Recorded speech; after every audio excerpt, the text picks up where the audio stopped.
Essa semana eu tava pensando que pra dormir é preciso fingir que tá dormindo primeiro. E aí galera, como é que vocês estão? Tudo certinho? Isso aqui sim! Feel like I'm destined. I don't need no Smith and Weston. Fuck is getting destined. Taking shots with all your life. All alone, call my phone. Make me feel right. Don't you know when you come? Make me feel right. E aí rapaziada, como é que vocês estão? Tudo certinho? Espero que sim. Bora pra mais uma aula de Química, agora iniciando finalmente. Finalmente não, né? Mas iniciando oficialmente o conteúdo do segundo bimestre, que é o conteúdo de cinética química. Na verdade não é só cinética química, tem outros conteúdos também, mas vamos começar por ele. Então a gente vai estudar aí agora a velocidade das reações químicas. Bom, você já deve ter parado para pensar, já deve ter percebido que cada reação química acontece ou se estende com uma certa velocidade característica.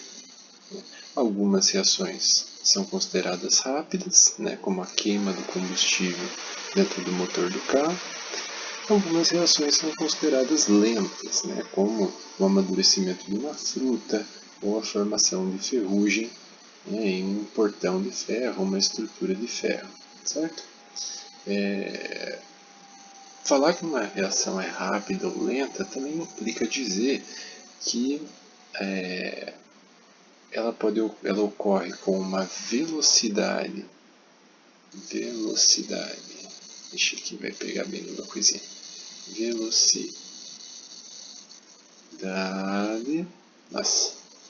velocidade alta. Então uma reação que acontece muito rápido, uma reação rápida, é uma reação que ocorre com uma alta velocidade, ou uma velocidade alta. E uma reação que demora para acontecer é uma reação que ocorre com velocidade, agora vou abreviar, baixa. Pega essa letra aí.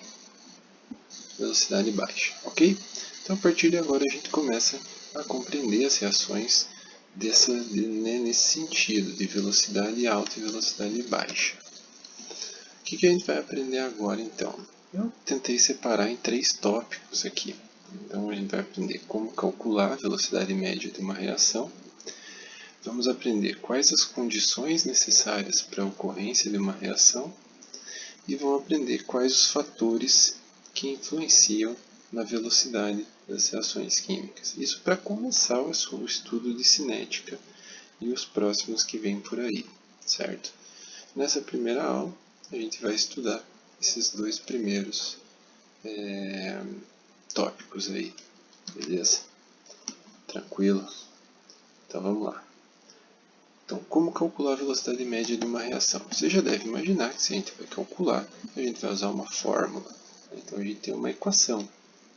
A velocidade média de uma reação vai ser a variação da quantidade da espécie que participa da reação, seja de um reagente ou de um produto, dividido pelo tempo, certo? Observe que aqui foi colocado em módulo. Isso para garantir que essa variação aqui não vai dar um número negativo. Embora possa acontecer, eu já explico isso um pouco mais para frente. O que é essa quantidade? Então pode ser massa, volume, número de mols ou concentração de um reagente ou de um produto. Lembrando que variação quer dizer final menos inicial, e as unidades de tempo que normalmente a gente usa é segundos, minutos e horas. Depende do que o exercício falar. Aqui depende, qual desses dados eu vou usar aqui na quantidade? Depende. Se você souber a massa do reagente, você usa a massa. Se você souber a concentração do reagente, você usa a concentração. Depende. Eu digo para vocês, o que normalmente se usa é concentração. Normalmente, concentração é a unidade que você vai usar aqui na maioria dos casos. Então já vamos começar com um exercício, cara. Sem demorar, vamos aprender como é que calcula isso daí de um jeito rápido. Então a gente tem aqui uma reação, nessa questão que fala sobre o gás de cozinha e tal, o preço do gás de cozinha será reajustado esse ano, não sei de que ano que é essa questão, mas o preço do gás de cozinha vai subir pelos próximos dias aí, rapaziada. Fiquem ligados. Inclusive o meu gás está vazando aqui em casa, né? Amanhã veio o técnico aqui para consertar o vazamento, né? Diz que explode. Bom, então a equação química mostra a queima do butano, que é um dos componentes do gás de cozinha. Então tá aqui a reação química, né? Queima e tal. E a gente tem aqui a variação da concentração do butano em função do tempo. Ou seja, à medida que passam as horas e o gás está queimando no fogão, a concentração de butano dentro do botijão vai diminuindo, concorda? Observe, analise os dados dessa tabela. Né? Ao longo do tempo, a concentração de butano vai diminuindo. Isso faz muito sentido, né? Se você está usando este reagente, nada mais justo do que ele ser consumido ao longo do tempo. A gente quer saber as velocidades médias da queima do gás de cozinha nos intervalos entre 0 e 5 horas e 1 e 3 horas. Né? Então eu preparei aqui já no PowerPoint uma sequência de uma rotina de cálculo. Como que a gente faz esse tipo de exercício para calcular a velocidade média? Então primeiro estipule um intervalo de tempo. Eu vou fazer agora, vou destacar aqui em azul, eu vou fazer o primeiro intervalo, entre 0 e 5 horas. Eu deixo para você fazer o próximo intervalo. Então vamos lá, entre 0 e 5 horas, então é fácil de calcular a variação do tempo. Tempo final menos tempo inicial. O tempo final é 5 horas, é o final do meu intervalo. E o tempo inicial é o início do meu intervalo. Fazendo a continha, 5 menos 0, 5 horas. Agora eu vou para a quantidade, né? Porque minha fórmula é quantidade e tempo. Observe que o dado de quantidade que me foi fornecido aqui, vou fazer em verdinho para ficar igual ali o slide. Observe que foi mol por litro. Então foi me dado um valor de concentração de butano. Bem, então vamos lá. O que eu vou fazer? Eu vou pegar um valor de quantidade para o final do intervalo de tempo, ou seja, vou pegar a concentração do butano em 5 horas e vou pegar a outra quantidade no tempo inicial do meu intervalo. Então, 22,4 mol por litro. Observe que eu escrevi aqui. Cada um desses dados corresponde à concentração final e inicial, respectivamente. Beleza? Tendo essas concentrações, eu posso calcular a variação da quantidade. É só fazer um menos o outro. Observe que apareceu um sinal negativo no meu número, né? Menos 7,5 mol por litro. Quando aparece o sinal negativo, quer dizer que você está calculando a velocidade em relação a um reagente. Beleza? Em relação a um reagente. Pois bem, a gente sabe que velocidade média é a variação da quantidade pela variação do tempo. Substituindo os dados que a gente acabou de calcular, a gente chega no valor de menos 1,5 mol por litro. Né? O valor, normalmente, a gente coloca isso daqui em módulo e não expressa em resultado negativo. Mas como a questão está discriminando aqui, ó, eu vou colocar o negativo. O negativo quer dizer que é um reagente. Beleza, olha que fácil, né, de calcular. Essa é a rotina de cálculo. Agora você faz para o intervalo de tempo entre 1 e 3 horas. E ver quanto que vai dar. Aqui eu tenho um outro exemplo, né, também da apostila. Né, a gente tem a reação química, né, A mais 2D formando C. Temos a quantidade de C em mol por litro. E temos o tempo. Agora, pois é, esqueci de falar da da unidade aqui, ó. Observe que a unidade aqui ficou mol por litro vezes hora. Por quê? A concentração é mol dividido por litro.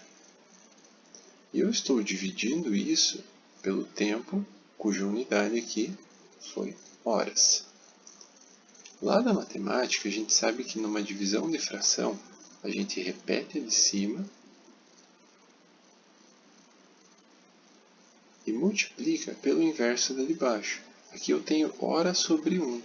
Então, o inverso dela vai ser 1 sobre hora. Por isso que fica mol por litro vezes hora.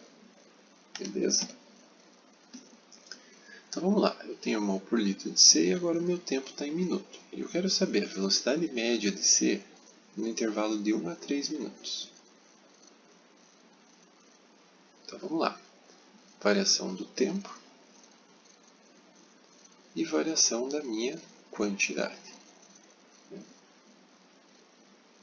Quantidade. Aqui eu vou abreviar, né, para quant.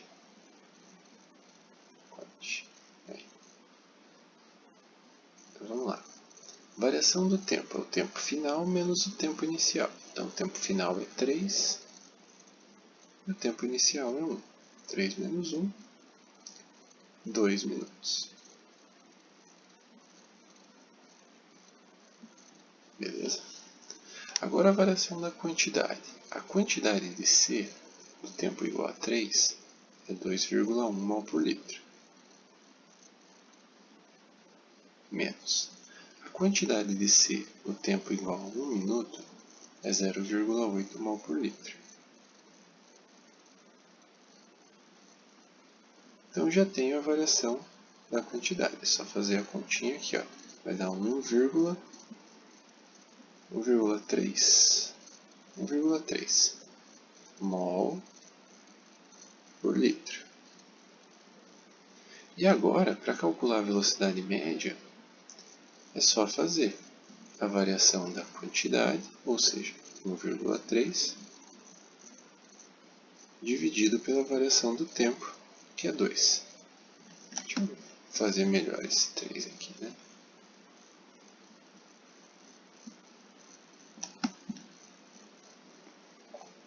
Marca texto. 1,3. 1,3 dividido por 2, 0,65. E agora vamos para a unidade. Mol por litro, que eu escrevo mol vezes litro a menos 1.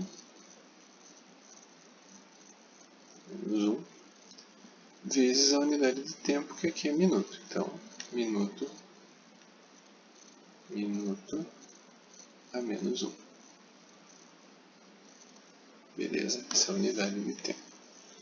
Então é só substituir os dados e calcular, né? Fazer o cálculo da velocidade média. Não tem muito segredo aí, né? No que eu tenho que explicar. Beleza? Vou dar uma olhada aí, né? Eu vou apagar agora.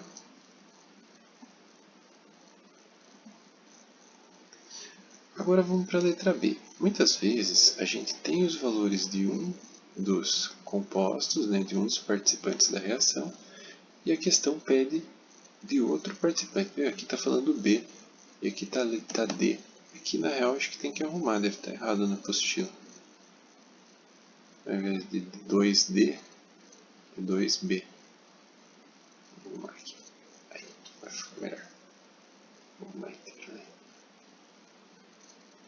2B. Aí. 2B. Então, às vezes, você tem os valores de um dos participantes da reação, mas você quer saber de outro participante.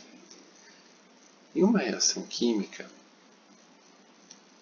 a velocidade de reação é proporcional aos coeficientes do balanceamento. O que eu quero dizer com isso? Para cada 1 mol de A, de acordo com o balanceamento, eu vou até escrever aqui, ó, 1 mol de A, são necessários 2 mols de B, de acordo com o balanceamento da reação. 2 mols. E são formados, ou é formado, 1 mol de C. Essa é a proporção da reação química.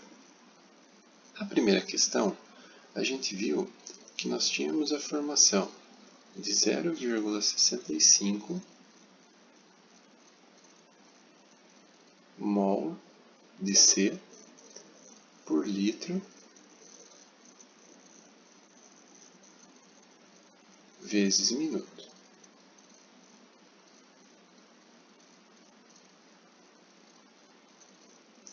Então, quando eu tenho essa velocidade sendo calculada em mol, por exemplo, mol por litro, eu posso fazer essa proporção direta e calcular a velocidade média por meio de uma regra de 3, só que para outro participante da reação. Então aqui a velocidade média, só que em relação ao reagente B, em módulo, vai ser de 1,3 mol por litro, mol por litro vezes minuto.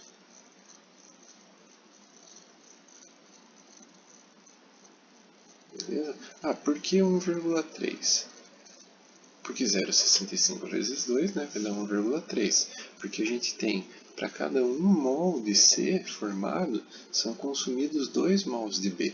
Então nada mais justo do que a velocidade de consumo de B seja maior do que a velocidade de formação de C.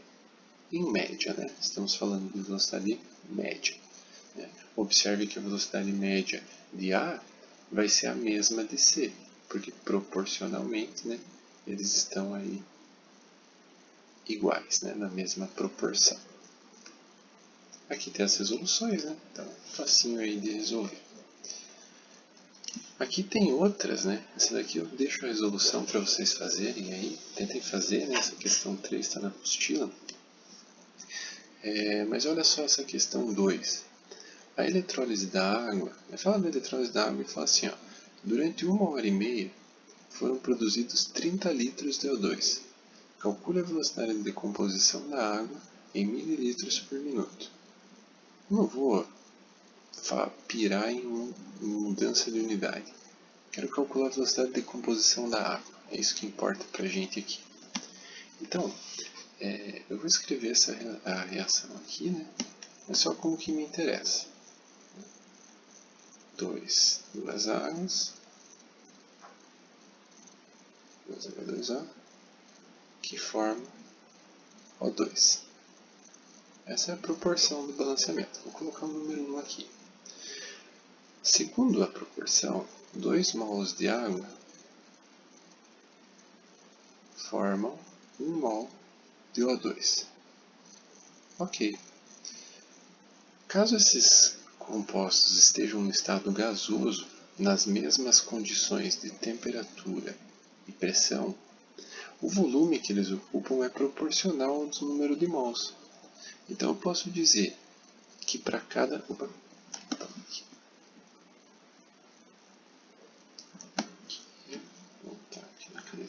Então eu posso dizer que para cada volume de oxigênio formado, são necessários 2 volumes de água para serem decompostos. É o dobro de oxigênio. Beleza? Isso é uma regra dos gases. Tá? Então pode atender isso normalmente. Bom, eu sei que que estão sendo produzidos 30 litros de O2.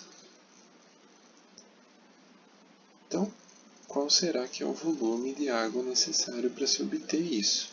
Então faz as contas aqui e a gente chega em 60 litros. Essa é a quantidade de água.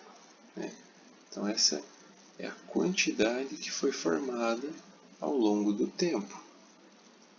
Qual tempo? Bom, o tempo está escrito aqui, 1h30.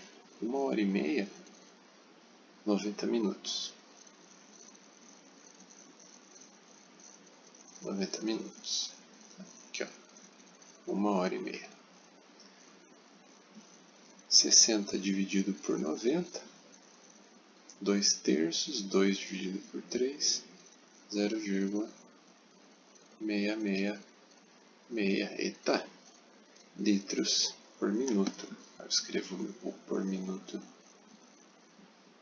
Tá menos 1, né? Então, litros dividido por minuto, que é a mesma coisa que litro vezes minuto elevado a menos 1.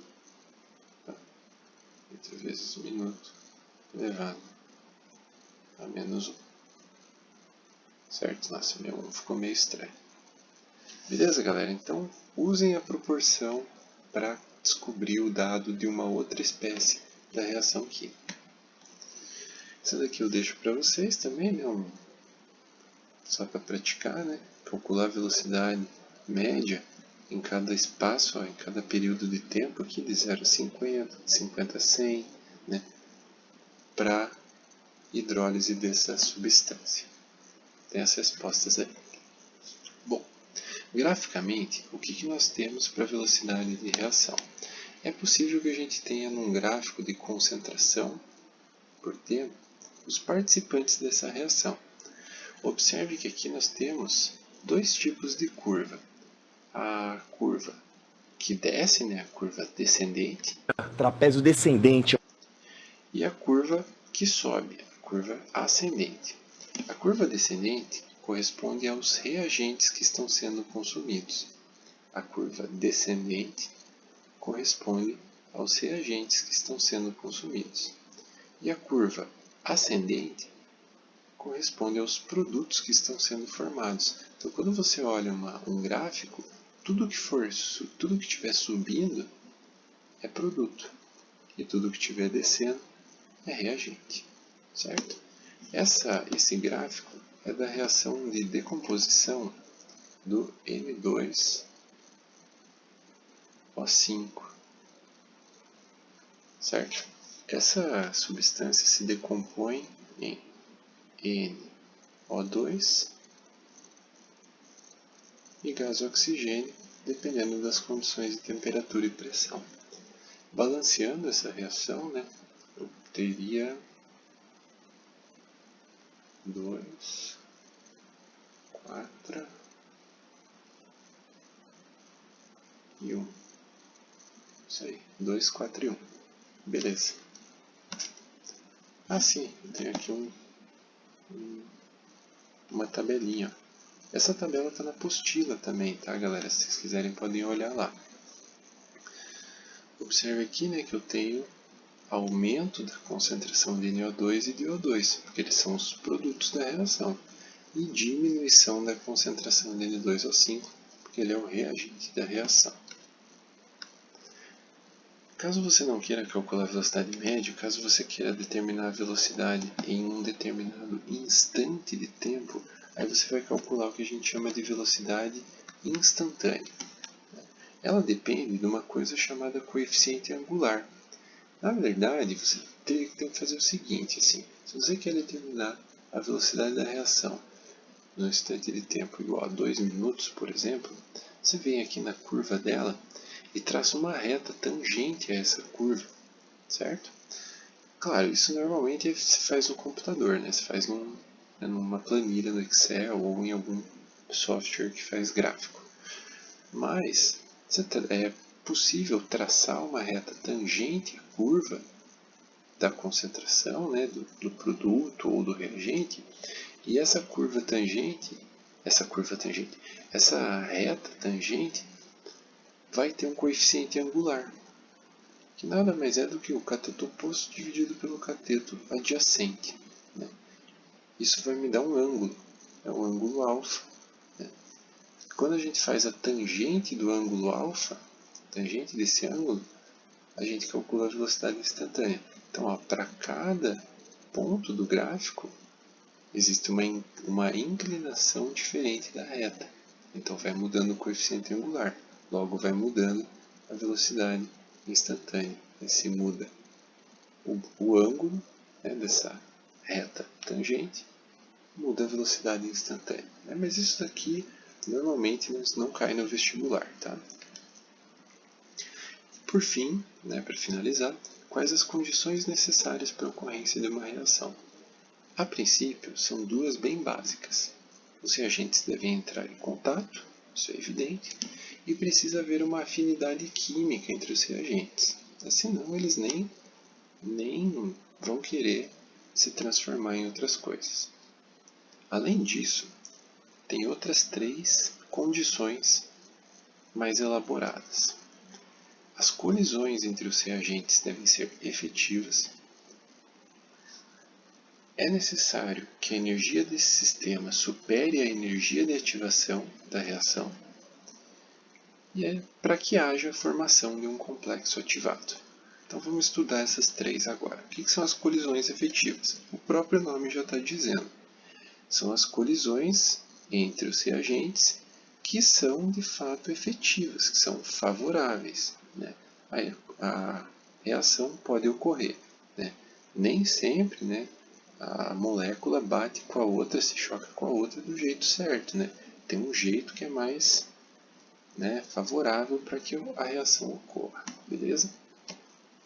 Complexo ativado. Isso daqui vem depois da colisão efetiva.